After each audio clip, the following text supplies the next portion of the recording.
case opened of murdered black men. We are saddened as a community of lawyers, as citizens, as Houstonians, as Americans, because of the recent loss of life. Today is July 13th, 2016, and we are saddened about Alton Sterling, Philander Castille, and Alva Brazile of Houston.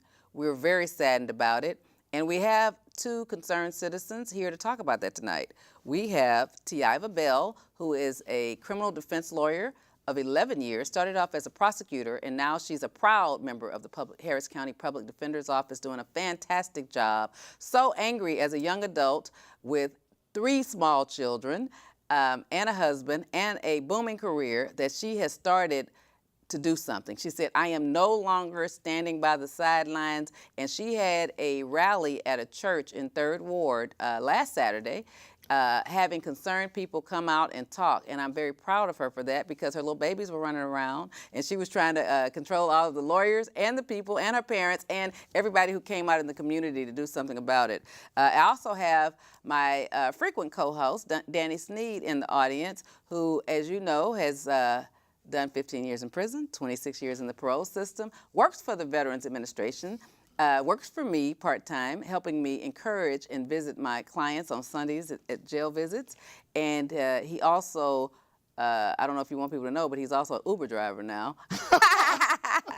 He works all the jobs. You know, he's like a Jamaican. He works 100 jobs, me and him and Alva. So that's our resume, and we're sticking to it. So Alva is one of the most brilliant young lawyers I've ever tried a case with. She has a photographic memory, and she is going to tell us tonight, with no paper in front of her and nothing in front of her, about what happened, so that we'll have a start off of what happened. So talk to us about the first murder, Alton Sterling. The first murder was Alton Sterling. Alton Sterling was in Baton Rouge, Louisiana. He was standing outside of the store that he routinely sells his CDs outside of. At the time, he didn't understand what was going on, so we'll start from what he knew.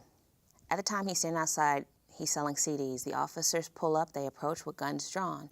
They ask him to get down. He continues to yell, I didn't do nothing, I didn't do nothing. At the time, the officer tases Alton. After he tases him, one of the officers goes, chokes him around the neck, brings him down. At first contact, he hits the front of a silver car. After hitting the front of the silver car, he goes down to the ground. You can watch the video, and I watched it, and I can't unsee some of the things I see. One of the officers has his hand here. One of the other officers has his hand here. The officer says... Now, when you say they have their hands here, what do you mean, on his body, or have... One of the officers... They're holding his hands in the air? No, one of the officers is actually physically on top of him, straddling him. He has the hand that is lodged to this side. He has that hand, and the photos and the videos have highlighted it when they slow it up. The other officer has that hand towards his head, and he's attempting to cuff Mr. Sterling. The partner yells gun. After the partner yells gun, that officer that has his hand towards the head says, if you move one more time, I'm gonna light your ass up. Mr. Sterling moved. The officer fired 4 shots. 4 shots are what was left in his body, according to the clerk that they later interviewed. He'd said a total of 6 shots were fired. They've interviewed a little bit of everybody. Immediately after this, they go in, they get a search warrant, and in that search warrant, they not only take the surveillance footage from the store clerk. Based on the search warrant, they take his whole recording equipment. What they failed to take was his cell phone. There was a young man, and it was couple teenagers in the car. They were sitting right next to it. They recorded the whole thing on their cell phone camera, and that's the first image we see. The image that actually shows your hands are the images from the store clerk's phone that came out later after the officers issued a statement. What they said is, that... Who is they? What the officers issued in their statement is that he had taken the weapon and he was reaching for the weapon. The video clearly shows that at the time they had his hands. There is no way that he could have reached for the weapon. According to the store clerk, who was closer than anybody else and could have reached out and touched the incident, they didn't touch the weapon, and they didn't have any access to the weapon until after they had shot him in the middle of the little walkway. Then they reach in his pocket, they reach in his right pocket, they retrieve the gun, and they secure it in their vehicle. he didn't have a gun on him. The basis for them coming at him with weapons drawn is because it appears that a homeless person had wanted to get some money from him. He said no several times, and what the homeless person said when they made their anonymous call is he lifted up his shirt and looked at him and told him to get away.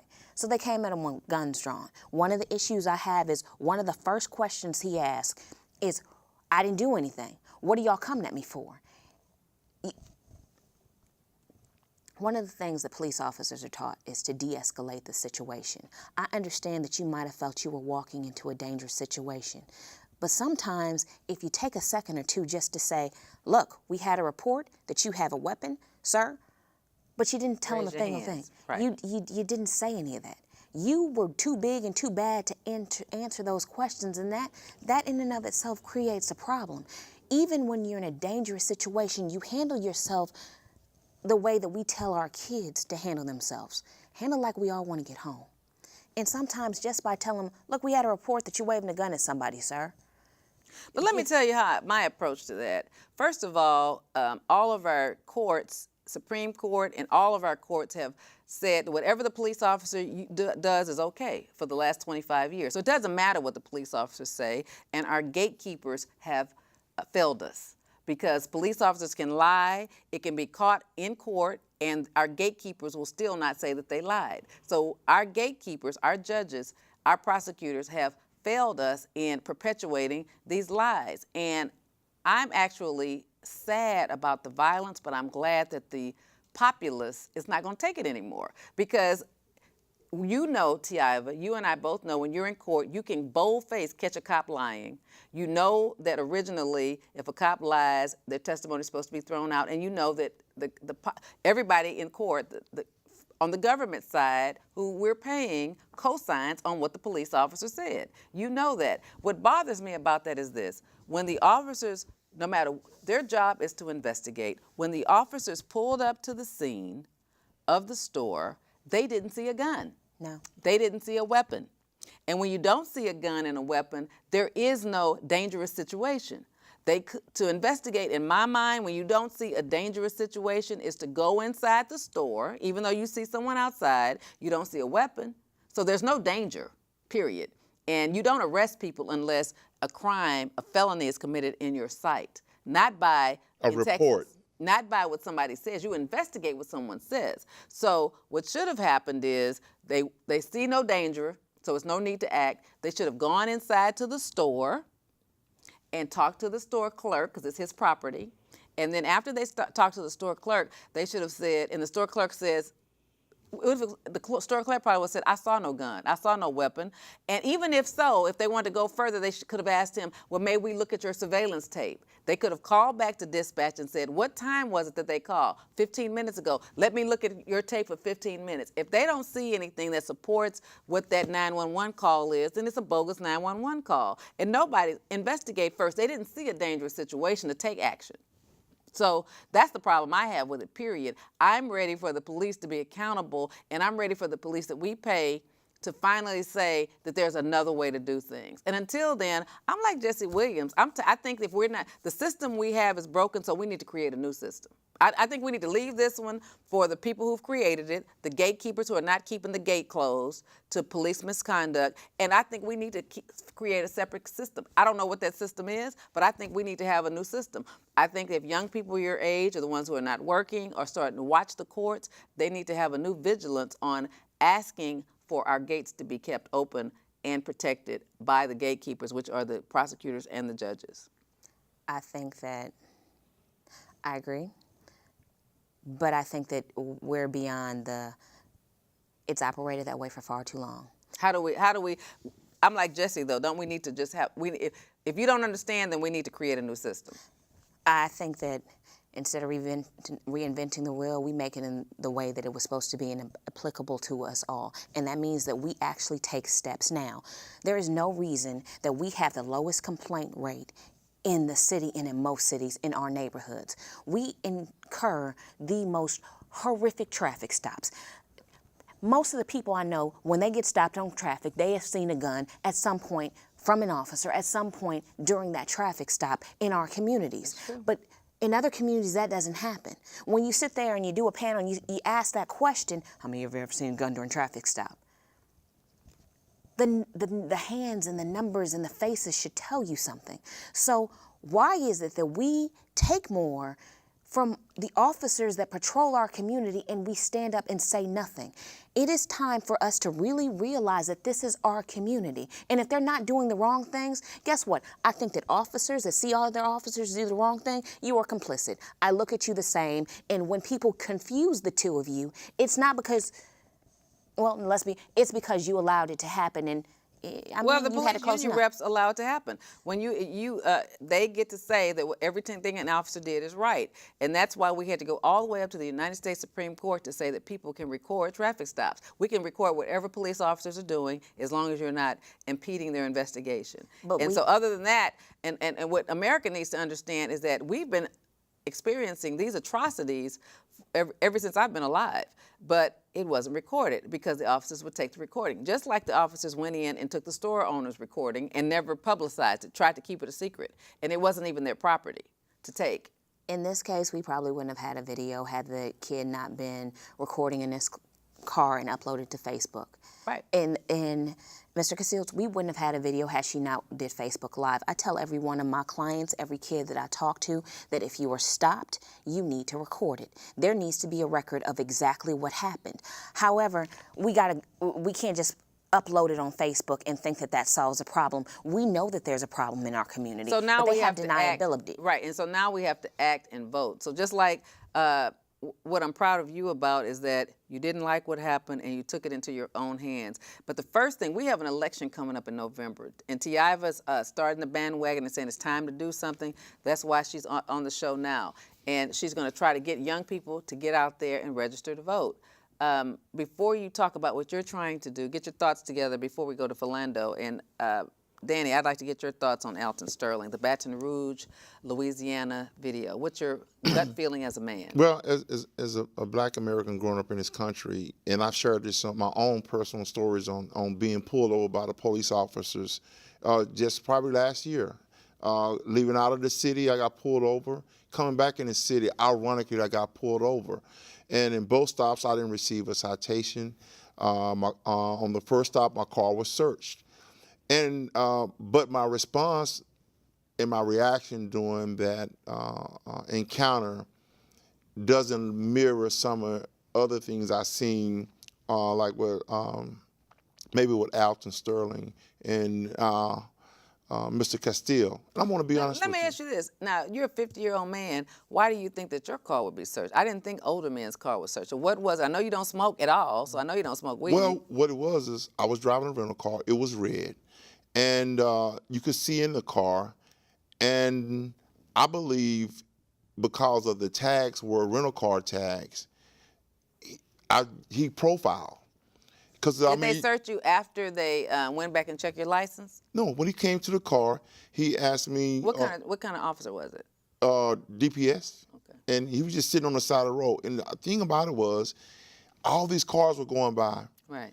And you see him on the road, parked up there, and I'm in traffic. So when he gets behind me, he's not immediately behind me. So I look in my rearview mirror and it looked like Christmas lights. And I'm like, man, it ain't Christmas. That's the police.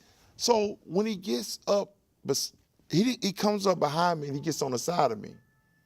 And so I'm going like this. And I can see in my peripheral vision on the side of me. Like, he ain't after me, but why he slowing down beside me? So, I'm not nervous, but I'm You're concerned. A little, but I'm driving. So he slows down, and then he gets behind me. Is it day or night? Daytime. So he pulls me over. I pull over, and he said, your car came back for no registration or something, he said. Some bogus reason. I said, sir, it's a rental car. Why would it have registration on a rental car? Well, you mind if I give me your driver's license check? So he went to the car and he came back, and then he said, do you mind if I search the car? Now, if I'd had my spouse with me, because this happened to us when we got pulled over, she was like, no. But me, I know how the game works. I can say no and stand on my rights, but they got a game they play too. Oh, you don't want us to search your car. So you want to play games with us. The police officers. I know they When lie. you say they, I just want you to make sure. the Right, viewers are police clear. officers. See, here it is. Now, someone say, well, you should play the game with them. Whatever you got to endure, go through with it. No, they're not going through all that because they will humiliate you. They will pull all your stuff out, and they will delay you for hours and hours and hours. And you're trying to drive to Texarkana. It's not that serious. It's a battle that I don't want to win with this police officer. You can't win with the police officer. Well, here's the deal. I have a history, and that history was different that day than it was in the past. I didn't have any alcohol, any weed, or anything illegal in the car. So let him search. He put me in the back of the car, and I waited, but he didn't cuff me. So I called a friend of mine. The only thing I didn't do is I didn't start filming, and I regret I didn't, but I called someone. I said, stay on the line with me. I said, I just got pulled over. Right. I called my friend Kevin Blunt, and he said, man, they do that all the time up here in Dallas, man. He said, these ML police officers, I can't stand them. He was just going off. I said, man, but here, think about this, Kevin. I'm clean. good. I'm clean, yeah. I said, for the first time in my life, man, I said, man, this is In the first time in your life, you sitting in the back of a patrol car, innocent. and my car getting searched. And so it was like a surreal moment for me because I said, if I wouldn't have changed my life, even though I didn't do anything to get pulled over, they got me anyway. But just think of that. You've done everything right, and you're still getting pulled over like somebody doing everything wrong. But if I ain't on top of my game, at that moment right there, my freedom ends in that moment. Right. He searches everything in the car, and I see him pull out some dominoes and a chessboard. And I know he said, man, what this black man doing with a chessboard? And so he came back to the car. He said, you like playing chess? Yeah, so we had small talk. And at the end of the confrontation, at the end of the thing, you know what he did? What? He shook my hand. Wow, look at Tiava over here about to have a nervous breakdown. No, I'm just. Hold on. Let Tiava talk, Danny. So Tiava, express yourself, baby. That is Express a part of the problem. If I know we like to think that we've made a lot of progress and civil rights were further along, but guess what? We owe it to the kids that come after us to stand up and start complaining when they do the wrong thing. If we don't, you know how you went through that traffic stop? Right.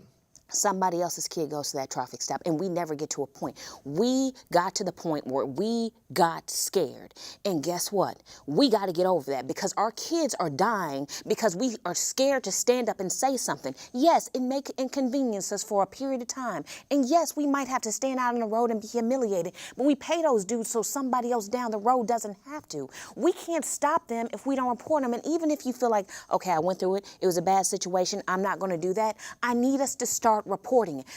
In New York, stop and frisk. I think what Tiava is saying is she wished that you would have turned your recorder on, but asked for a supervisor. Because if you're being illegally searched, you're supposed to ask for a supervisor. Really? Mm-hmm. Really? Yes. On the side of the road. Now, I've been with, this is what happened. Me and my wife, the same incident happened to us, and she was driving, and we got pulled over, and they asked to search the car. Is it also traveling long distance? Right, we were coming from Houston, and we was coming into Texarkana. And when they asked to search the car,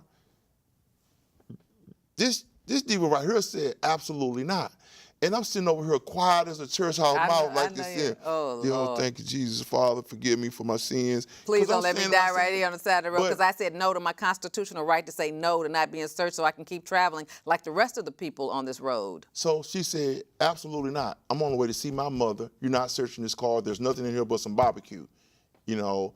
So, and he could probably smell it. Right. So here come back up.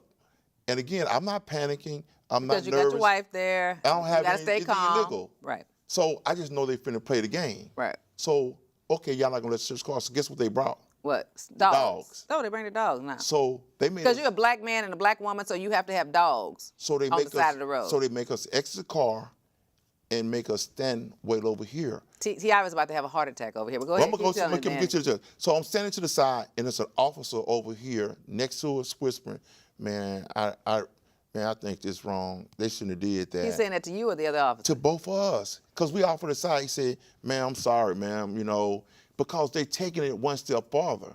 once he said, don't search the car, Now they're gonna bring some dogs. and what's the reason for the stop? Well, it's the 4th of July weekend, and we can randomly check. So they had like a random check, A roadblock. like a road stop block. And but that still didn't justify it. But again, I'm silent through the whole time. And letting your wife handle it. Because you know what I fear? And this And just, she's a registered nurse that has no blemishes in so her background. oh man, And they're both from Texarkana. she out there like superwoman with these police officers, defiant. Right.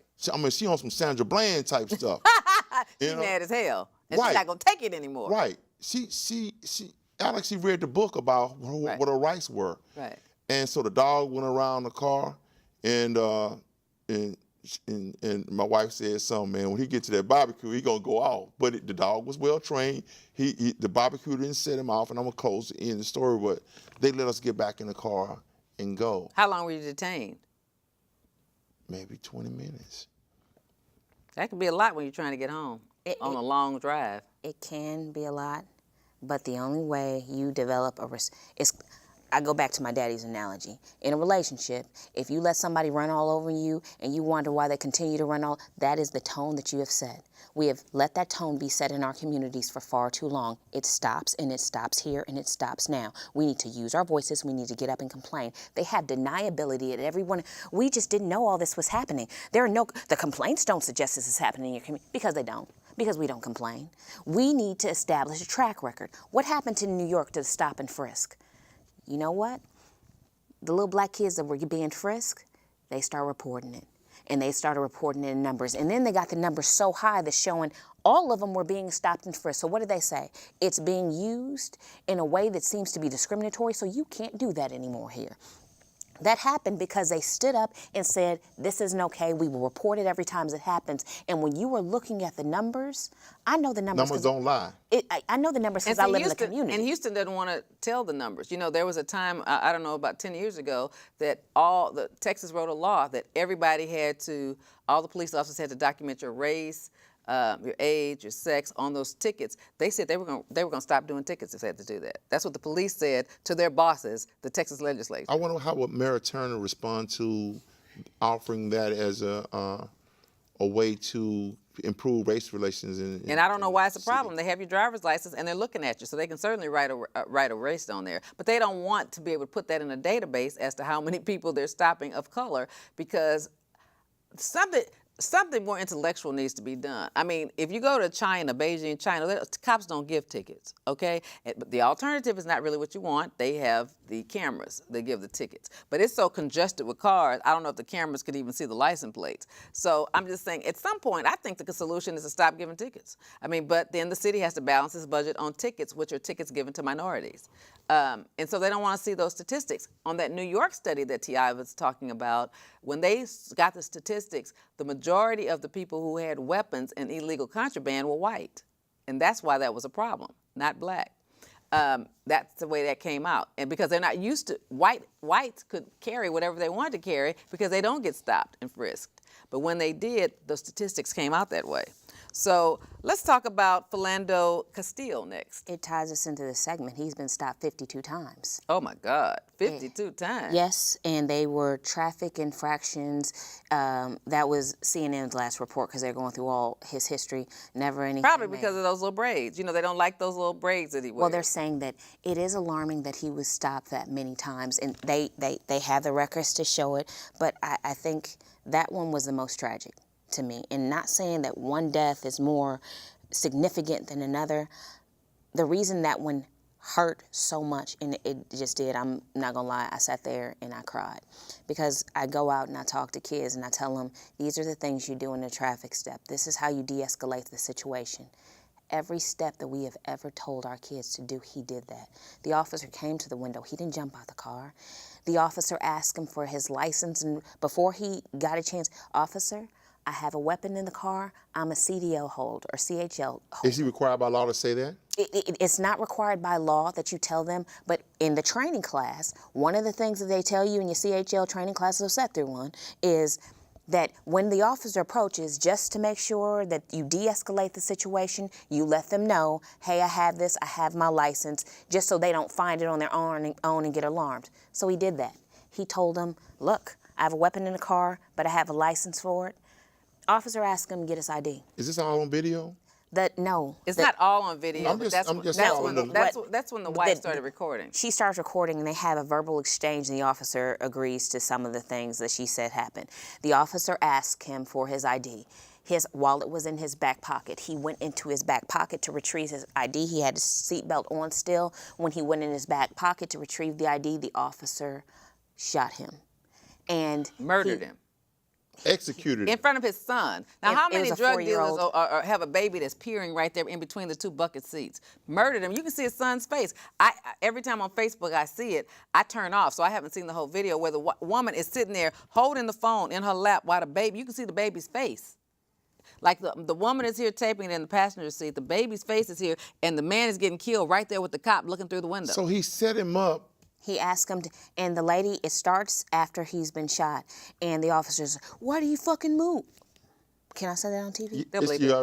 It's already. I'm sorry. Why did you move? And she said, and then she said to him, you told him to get his ID. He was getting his ID. In this case, it's not that he got smart with the officer, because that didn't happen. Even her, after seeing him shot, she had the strength that I just wouldn't have. Because she didn't want her baby to get shot. She had the composure, and she responded to the officer. The officer is cussing, and the officer is still pointing a gun on a man that is bleeding to death. And not trying to call for backup, not trying to call for help. Do you think I just want to be not the devil's advocate, but do you think when he got out the car, he already had this in his mind? If I get an opportunity, do you think he just already in his mind just said that if I get an opportunity to use my weapon, that's the first, I'm going to do that first? I don't think that was the case. Given his conversation and some of the things he said after the fact, I don't think he got out with the intent, I'm going to kill somebody. And I am going to give that city credit, because prior to that, they hadn't been an officer-involved shooting, I think CNN said, in like 30 years. Or an officer-involved, not shooting, but killing of somebody in 30 years. So I'll give him credit for that. I think what happens in a lot of these cases is there is a genuine fear as it relates to black males. There just is. But the thing that bothers me about it is everybody's scared of everybody. Blacks are scared of blacks. But you're generally, and you know this, T.I., you might be scared tonight if you pass by two black teenagers passing by, because you don't know if they're high, you don't know if they're carrying anything, just like two white teenagers. But if you see a young man with his woman and a baby, you're not generally scared. That de-escalates the situation in and of itself. Yeah, a baby's in the car. A baby's in the car. That's a family. But guess what? It didn't de-escalate it for him. But I'm just saying, you never see that. You never see a baby in it. So that's why I'm not going for his fear. You don't know what it spurned inside of him, a black man that has the right to carry a gun. But these legislators need to decide, how are you going to deal with this? You're letting people carry guns, and you don't think that everybody's going to carry a gun? Everybody's going to carry a gun. So how are we going to deal with it? But all I know is, I bet if we had some racial statistics, more white males are carrying guns in cars right now, and they're not getting shot. They have guns. They're giving their CDL licenses. Well, all the white males I know have guns. We don't have to have statistics. We have cases and facts. We have white males that stand on the corners with their large-style military weapons, and they say it's my constitutional right. And they take over federal parks, too. And although we blow somebody up, which we'll get onto Dallas, that is inexcusable. I understand people are mad. I understand people are frustrated. But just like Alton had family, if Philander had family, so did those officers. So that kind of violence is never the answer. However, we're asked to wait to figure it all out and to hear what people have to say when it relates to these officers. But what did you do in Dallas? Did you give us a chance to figure it all out, or did you send a robot in with a bomb and blow somebody up? When did we get to the point where you could be judge, jury, and execution? No due process? No, they sent a robot in with the bomb, and they blew him up and said, these are the things he said. Who did they blow up? The shooter in Dallas. So see, we went to All right. another subject. Okay. So the Let's five go. Let's go. Yeah. Okay. Are you going to go Alva Brazile, or are we going to go to? I want to go. Dallas was next. I forgot. Dallas was next. So let's go to Dallas. In Dallas. Peaceful protest in Dallas. It was a peaceful protest. Black Lives Matter sponsored a protest to just walk in the city peaceably. There were officers that were standing there, and from every account I've heard, there was no interaction between the protesters. They were marching, and after the protest ended, right as it ended, people started to walk back towards the car area. As they were, shots began to ring out. When the shots rung out, officers, I want to say there were 12 officers that were shot. There were 5 of the officers that were actually killed. After they stopped them, they stopped young black males because they had camouflage bags, but we won't get into that for the purposes of this. After that happens, they find who they believe is the shooter. They hold him up in a parking garage. According to the officer, this chief that was on duty, he asked to speak to and would only communicate with a black officer. During the time, he asked how many people that he had got. He seemed to sing and taunt them. A short time later, they thought that there would be no peaceable solution. He was told that if they sent white officers, he would take those officers out too. As a result, they thought it was consistent with the laws and the Constitution of this land to send a robot into the parking garage. They told him, you see that robot? Yeah, it has a gun, it has a bomb. He did not come out at the time the robot was detonated, and he was killed instantaneously. It's interesting. Now, when the young white boy killed all of the black innocent people at that church, they didn't send no robot in to kill him. Well, let me ask you something, because I want to be the devil's advocate here, because the tone in the country, even They didn't want to. And so why didn't they want to question the Dallas suspect? Why do you think that? They said that before they killed him, he had said that he was the lone actor in the situation, and But that's not the only thing you ask someone. And they feared that he had detonated bombs or he had set bombs off. But by the time, based upon the news reports I've seen, at the time that they actually detonated the bomb, they had confirmed that those weren't there. We have a case where officers were shot on a reserve land in order to keep the land that belonged to the ranchers, and we have a standoff with them and hold them at bay for God knows how long. I know it was weeks upon end with them negotiating. They killed officers. Wait a minute. They were leaving the federal land that we all get to enjoy. They were having interviews on CNN, MSNBC, all of the Fox News, and nothing was happening to them. If you have a comment to weigh in, this is your time at 713-807-1794. Call us and weigh in on this. Let me tell you an interesting anecdote, because white America has 2 responses. The one response that makes people keep taunting, the young people keep saying Black Lives Matter, is that's race baiting. Now, I know race baiting is a term that white America created, but we don't know what that means. What is race baiting? If you tell the truth about what happened, if you tell how you're feeling, that's race baiting. My feelings are race baiting. What is race baiting? I would like somebody white to call me and tell me what is race baiting, because I don't know what it is. I'm 57. I have no idea what that is. If I tell you that I'm scared for my child and you're not, and you're white and you're not scared for yours, then tell me why talking about my pain and my fear is race baiting. I don't want anybody black to answer that, because I haven't heard anybody black say it's race baiting. I heard another funny anecdote from a white comedian on the radio this morning, and he said that in his mind, and he's from a rural white community in Ohio, that he laughs at his friends, white friends, that say race baiting, and this is why. He said, he understands that black people are asking for you to understand my feelings. Black lives matter. My life matters to law enforcement. He said, and he tells his white friends this analogy. If you go to Japan, where everybody is Japanese, and everyone who in the 10 white people that live there, their families are continuously harassed.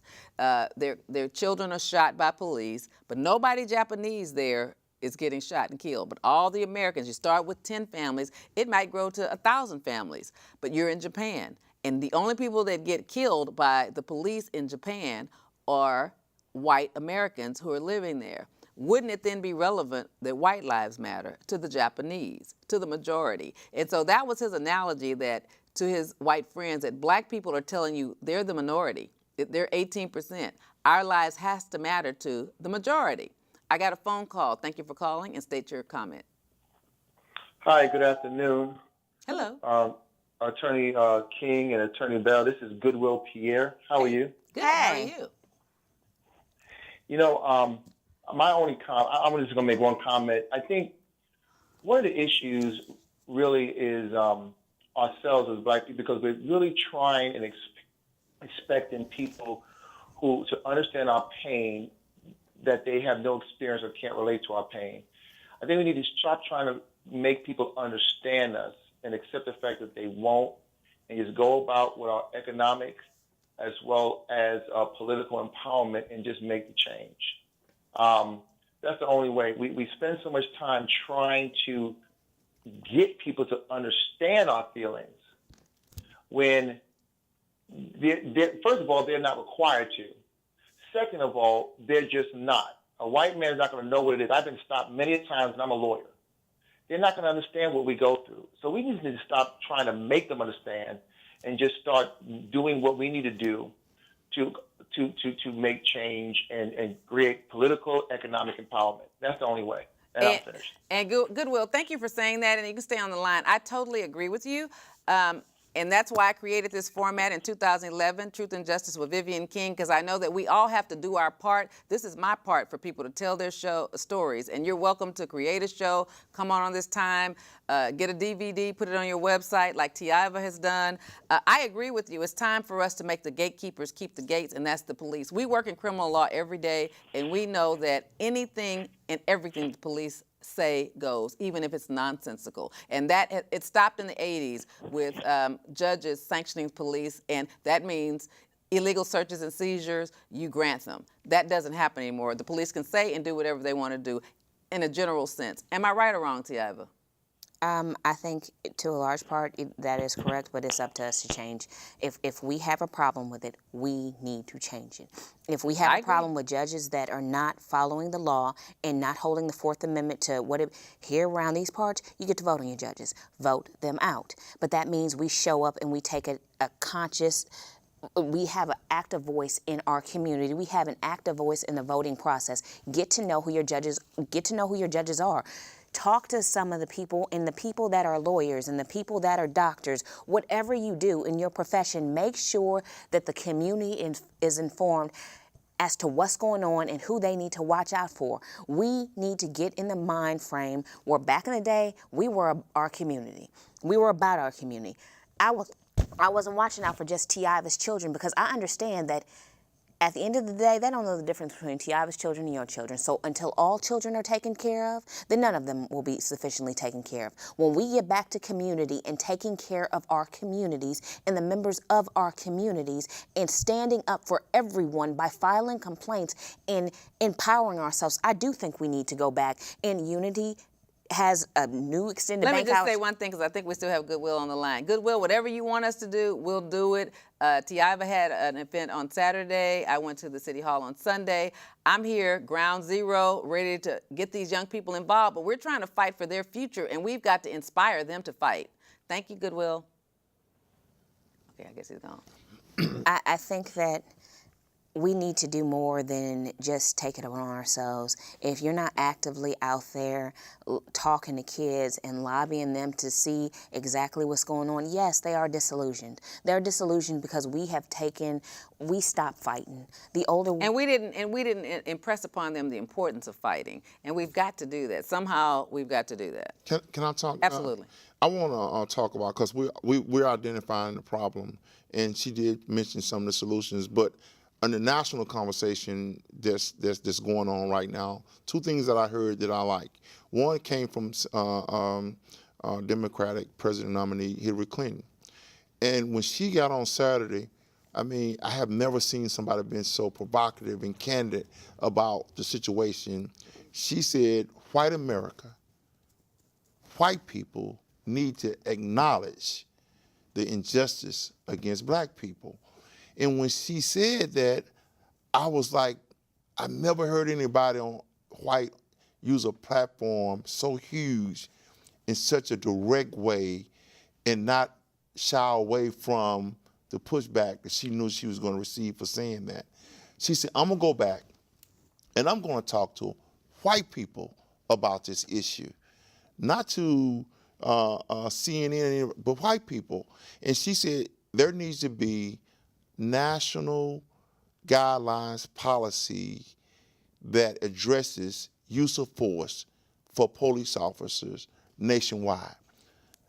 I think there's 18,000 or thousands of different police agencies across the country, small, from little counties and all, that are licensed people to carry a gun and have the ability to use them in whatever manner their policy. But she said there's nothing national.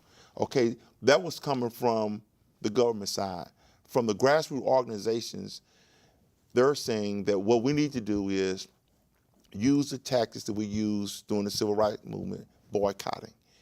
We don't need to boycott everybody. We need to pick out one or two specific persons or businesses, not just any business, but business that support. The problem I see with boycotting is, who do you boycott? Because this is the That government. was one of the issues. This is the government. This is not like Coca-Cola not hiring black people from the 60s. This is the government not protecting its citizens. So they said pick out one that supports what is going on in the country. So you can't just pick out anybody. Okay. You So, want to but do draw you the have- dots with someone that supports use Right. of force and who is it? Did they have one? Well, no, they're saying that they need to figure, vet out. Right. And not Because just it's hard to pick identify. Don't just say Target and Walmart. Well, they don't have anything to do with it, though. That's the whole point. So you I'm want to just find saying- somebody directly linked to the injustice. I think if we're boycotting, we need to make our boycotts effective, and I think that to me, targeting boycott- a big business, I think that's very ineffective. I think our Yeah. boycotts need to be geared toward The government. not only redressing the issues that we have, but also building our communities. So when you boycott, instead of saying, how do I put this? Instead of saying, I'm not going to go to Walmart, I'm going to go to use the Unity Bank. I'm going to go to the beauty supply in my neighborhood. I'm going to invest my money in my community. That means these little restaurants that are actually good restaurants but don't get the foot traffic because they don't have the name recognition. You go and you try neighborhood restaurants in your neighborhood. Then you post on Facebook, oh, I went there, nice black-owned business. We need to reinvest. It makes no sense for us to engage in a boycott that economically moves our money from one area in the operated by the majority to another. If we want real economic empowerment, instead of you going to the chain restaurant like a Cheddar's, you go to something in your neighborhood. You support the businesses that have opened in your neighborhood. You get familiar with those businesses because they offer the same things. And yes, sometimes they will be a couple dollars cheaper because they can't buy in bulk. But if we support them to that level, we provide jobs in our neighborhoods. We provide funding in our neighborhoods. We make our neighborhoods stronger, and we provide us the financial capital to really run the world the way that we see fit. But as long as we are investing in somebody else and our focus is not investing in ourselves, we cannot fault them for what happens a lot of the time economically, because we played no part in building our own economy. Let me change the conversation. It's not going to go back to boycotting, because boycotting, I did my first paper in 1976 on boycotting. That is not relevant. It's only relevant if you're trying to get jobs from a company. Okay, it's not relevant because this is not about jobs. This is making the taxpayer dollars that we pay for our law enforcement to be equal justice. The only way we can get to that is voting. It's not a boycott to stay away from something. It's a run to the polls to vote for somebody. And that's the boycott we have, is stop sitting on your ass and get up and vote. That's the only solution to this problem. It's not about not buying something. That's easy for us to do because all we're about, just think of how black that is, buying something. It's always about us spending some money. What about us making sacrifices for our community, like T.I. was saying? We're supposed to vote. We're supposed to take our butts, every one of us, every black person over 18 that's eligible to vote should be voting. Every black person that gets a jury summons should go with the intention of missing a week of work or whatever they need to miss to do their civic duty for their community. I agree with that. So that's that. what I'm saying. Boycott to do something, not to take it away. I agree with everything what you're saying, but beginning and starting somewhere, if That's the beginning. Right, but Voting. if you get a bunch of people to the table and you say voting something has always been offered as a solution. No, but it hasn't been executed. So 'Cause, I mean, I've run twice. Remember, I've spent $60,000 of my own money, and I'm telling you, spending $60,000 didn't give me no more votes than the next person next to me as a Democrat that didn't spend anything. So why should my campaigning have rendered me no more votes than the person right next to me that spent nothing. That's because our community is complacent and they complain. And if I went to a big event like Party on the Plaza, the first 5 people I talked to, I'd have to talk to them all night long to try to convince them to do was a part of their civil rights. One of them may vote. And one of them may vote. And we're talking about boycotting. That's preposterous to me from where I sit, because I've tried to do something for our community to try to be a good steward and a good gatekeeper. I'm not saying not vote. No, I'm not arguing with you. I'm just giving you my opinion about it.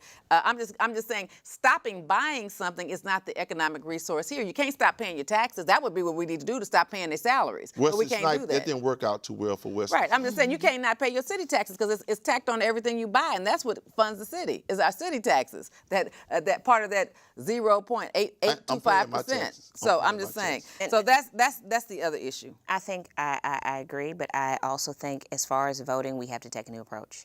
We have to take a new approach as it relates to getting young voters in and turnout. The issues that most of the political candidates are talking about are not issues that hit home to us. Right. But for those of us that take the time to actually get to learn the platforms and get to know exactly how this relates to them, we need to have discussions and we need to push them out and we need to make them vote. It works both ways. Remember how all these young people got so excited about Obama and grandparents are just like, I would never vote for him? They changed their mind because they were pouring it in. This is the information. You need to know that. Our kids will do that when they get excited. And, but let me just tell you this. We need to do that to our kids to make them excited and point out the issues to them to get them to the polls, because we can't do it without each other. Tiava, let me interrupt you right here.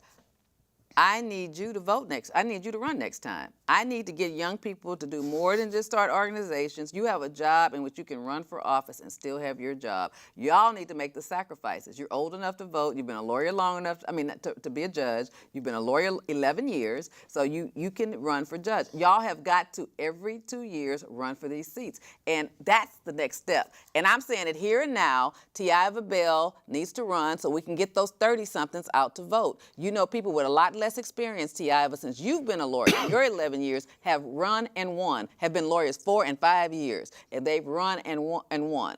And so that's what you need to do so we can get on the bandwagon so you can make sure, because let me tell you what's bad about our community. Our community wants people to have titles. I can run and talk all day long, but I'm not Sheila Jackson Lee because I don't have a title.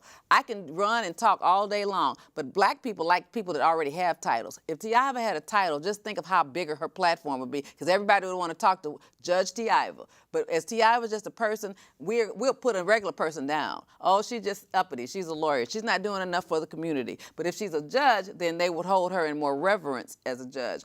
And so that's the way, that's what's wrong with our community. We got to change our thinking. Instead of saying, oh, she's trying to help the community by running, we'll try to down somebody that's running, even though they don't know who any of the judges are downtown because they don't campaign in your community.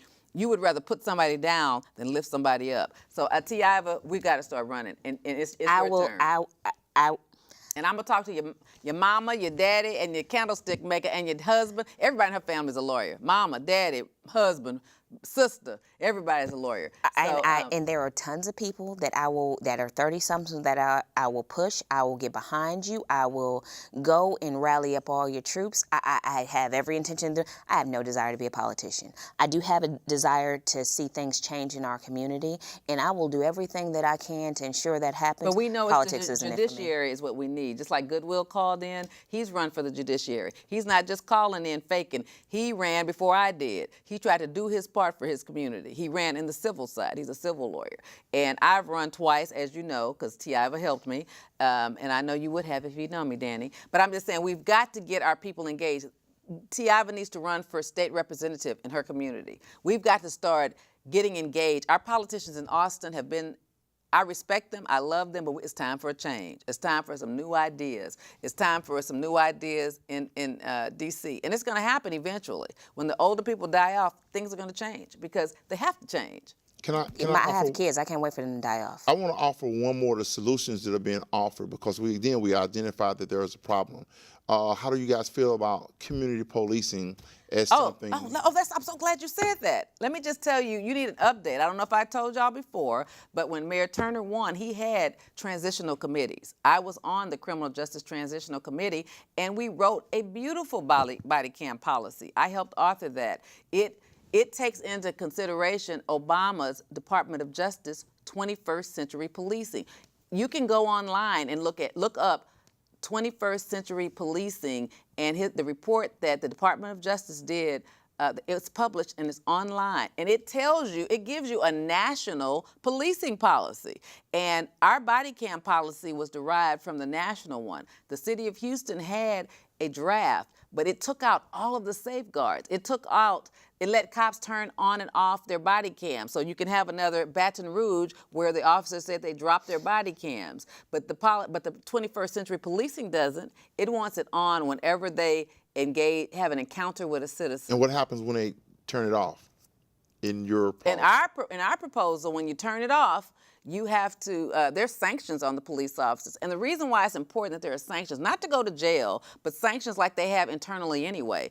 They already have sanctions for any misconduct that officers do, because they get reprimanded, it's in their personnel file, and they don't get promoted. That is the biggest incentive to stop police officers, because all police officers want to get promoted. They do not want to be on the street for 20 years. So if they have something in their file and the other officer doesn't, then they're not going to get promoted. That is a big deterrent to not following policy, so they can't turn it off. And this is not just for shooting. We wrote it for any encounter with a citizen, because half of the times when we want to subpoena body cams as defense lawyer, Tiava can attest to this, it's when the client says, look, I didn't have any drugs, or look, they illegally searched my car, look, I told the officer not to search my car, and he jerked me out of the car and threw me on the ground.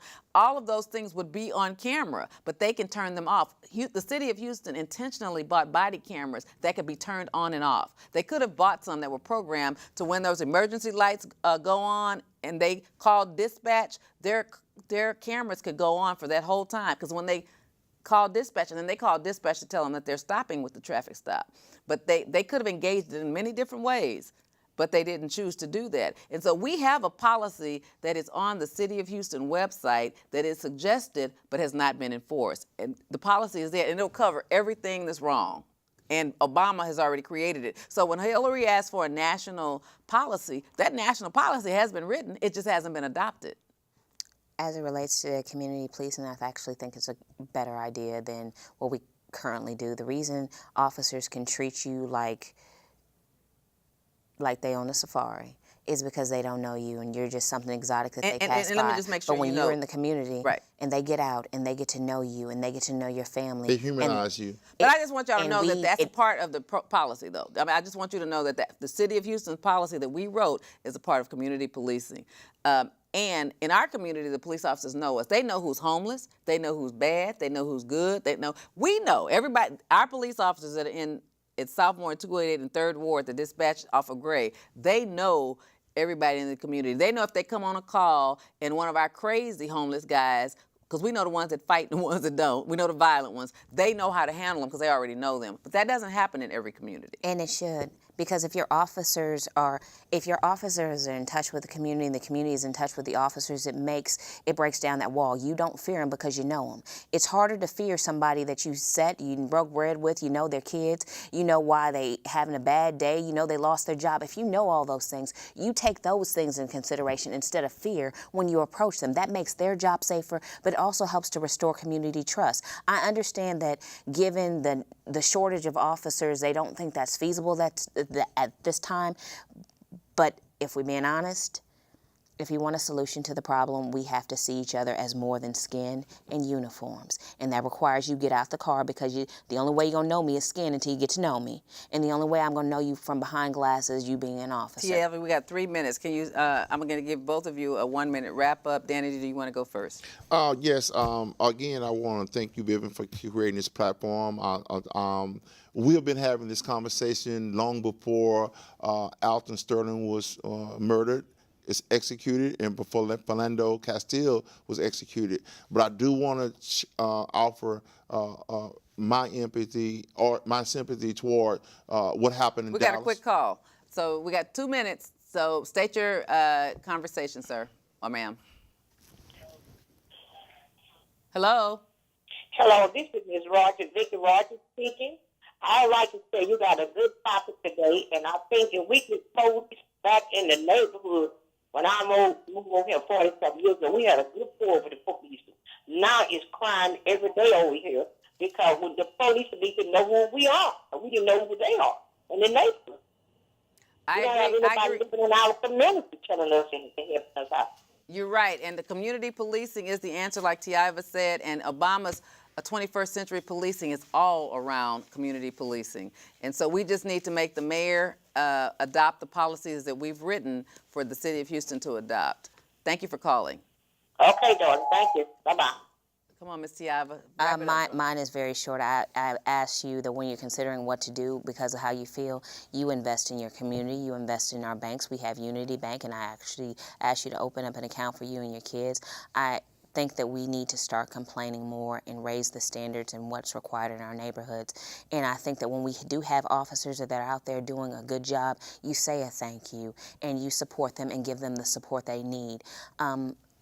We have to get past where we are now, but we can't wait for anybody else to fix it. If we want to fix it, we demand more, we complain when we don't get that more, and we invest in us. Wow, that's Tiava said a mouthful. Thank you, Tiava, for coming and talking to us tonight. Thank you, Danny, for talking. Thank you, callers. Thank you, Goodwill, for calling in. Thank you, ma'am, for calling in. We have got to get engaged. We've got to vote. I know I've been saying that for a long time. And a lot of people think it's just for me selfishly wanting to be a judge. It was because of the injustices that I see in the community. And I wanted us to have a minority who's been out there in the streets like me, who's had a bad childhood, who's had a lot of bad breaks, to be able to be a voice for those who are voiceless. Because that's why I do this show. No one asked me to do it. I do it to give us a voice in the community because I want to leave a legacy to our children that we care. If nothing else, I want you to know that I care about our community, I care about us all equally, and I just hope that white America understands that we want to be treated fairly too because we're taxpayers too, and the racism of the past, it's like the last bastion of slavery. I've always said that about the courthouse. When I first got there in 1992, I was like, corporate America, where I'd been for 10 years, seemed to be fair. It was trying to be fair. They were working hard to be fair. But when I got to the DA's office and I got to the courthouse, it was like I went back 30 years. It was like people were saying racist things in the office. I mean, there's no accountability. And the only way we can do that is to get diversity on the bench, and that requires us to vote. Please get out there and vote, make your voices be heard, and make this community a better place to live. Thank you for watching Truth and Justice with Vivian King, and I pray for all the families of the deceased people, Dallas, Baton Rouge, Minneapolis, St. Paul, Minnesota, and Houston. And we didn't get to talk to Alva Brazile, but we'll talk about it next week. Thank you and good night. Thank you for tuning in again tonight. We have something really good, a hot topic in the news this week. He's been charged with crime. This is a show where I try to educate.